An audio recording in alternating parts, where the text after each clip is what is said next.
Hacía también en guaraní también, todo en guaraní, desde el comienzo, el saludo, hasta las noticias también hacíamos en guaraní. Y hoy en día es bastante conocido en Paraguay las informaciones en guaraní, radio, programas, etc.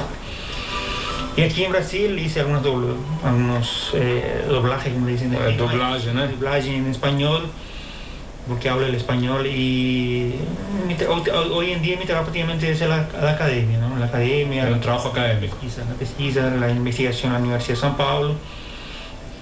Y prácticamente trato de colocar el idioma guaraní dentro de la comunicación empresarial, vamos a llamarle así, y los trabajos que estoy realizando. Bueno, gracias por ese comentario. Y dime, para encerrar tal vez un poco este bloque, ¿qué le dirías tú a esta juventud paraguaya que está aquí migrante en São Paulo?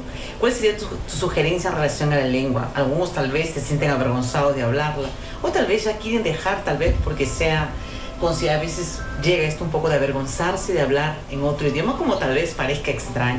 ¿Cuál sería tu consejo a esta nueva generación de migrantes paraguayos aquí que tienen los niños que nacen? ¿Deben o no deben? ¿Cuál sería tu sugerencia y tal vez un consejo?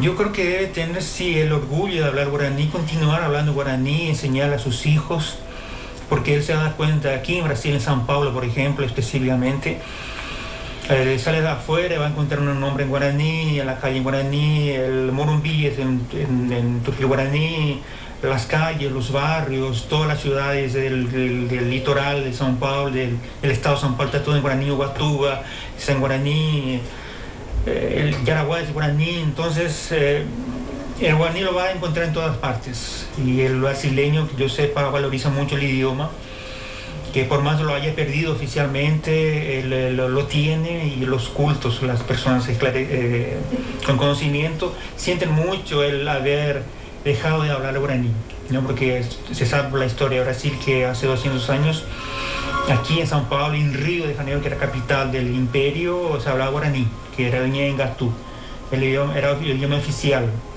Hay varios documentos de 200 años atrás que se escribían en guaraní, aquí en São Paulo, en Río de Janeiro. Y simplemente después que apareció un tal de Conde Pombal, no sé cómo se llama eso, Marqués de Pombal, prohibió y consiguió sacar de circulación el idioma guaraní. Bueno, 19 horas y 30 minutos. En el próximo bloque vamos a estar conversando amnistía, ya que estamos con Mario Villalba, que cómo es bonito la lengua guaraní. Entonces esa próxima música es una música peruana del grupo Taquirari, Olvídate de mí. En Ñenguesaray Chejehui. ¿Cómo es? En Ñenguesaray Chejehui.